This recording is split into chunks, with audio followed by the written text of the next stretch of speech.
Since the beginning of the year, Polish authorities have registered over 15,000 attempts to cross the Polish-Belarusian border illegally. Poland's western border with Germany is also under pressure. For a week now, Poland's borders have been subject to border controls. However, even since introducing controls, Polish border security has been lacking. This is why ordinary Polish citizens have taken border security into their own hands. This footage from the cameras of the border guard post at Mielnik, Podlaskie Voivodeship. Nearly 50 illegal immigrants tried to cross into Poland.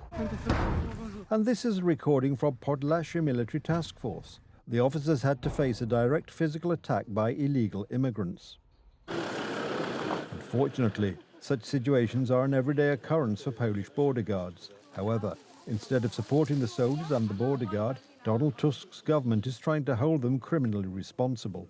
The 8th Military Division of the District Prosecutor's Office in Olsztyn is investigating a case from Thursday where a border guard on the Belarusian border shot an illegal immigrant in self-defense. The potential abuse of power consisted of the improper and unlawful use of direct coercive measures, including firearms and causing bodily harm.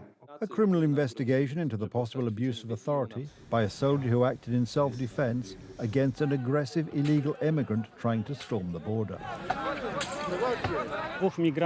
2 immigrants illegally crossed the border, thereby committing a crime. One of them directly attacked our soldier. His life and health were at risk, so he defended himself against this aggressive migrant's attack by any means possible. The government and its affiliated media, by default sympathetic towards the migrants, immediately launched an attack on the accused border guard. Sometimes police officers, soldiers and border guards exceed their powers. Unfortunately, this is commonplace in Poland and not just in Poland. I trust that, if the prosecutor's office initiates proceedings, it must have some good reason for doing so. The footage was first sent from the military police to the district prosecutor's office in Białystok North, where, after analysis, an investigation was launched. Yesterday, they were forwarded to the regional prosecutor's office in Olsztyn. Charges have yet to be brought against anyone. Evidence is being gathered. Some witnesses have already been interviewed and CCTV footage of the scene has been secured. It is currently undergoing forensic analysis. Opposition politicians are sounding the alarm. The prosecution of Polish uniformed services could end in tragedy, as it did a year ago when a 21-year-old Polish soldier was killed on the Polish-Belarusian border. What are soldiers and border guards supposed to think about this? Why would they risk their lives defending the Polish border if they will then have the prosecutor's office on their back? In my opinion, this is scandalous.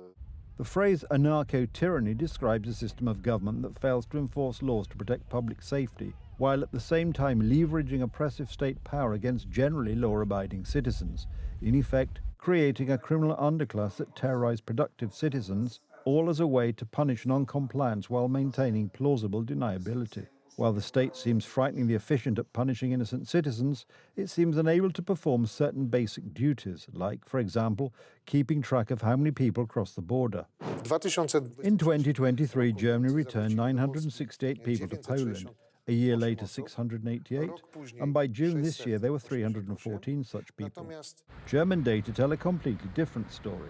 Last year, nearly 10,000 people were deported from Germany to Poland, and not just from the border itself, but from a border zone up to 30 kilometers deep into Germany. People who have already crossed the border and are already in Germany are checked there. And if the German side considers that these people do not have the papers or other rights to stay there, they are simply deported to Poland.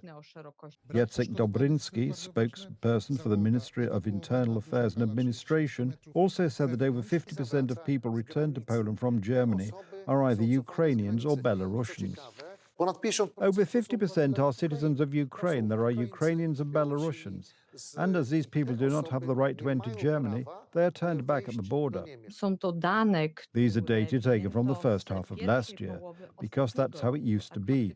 But now these trends have changed.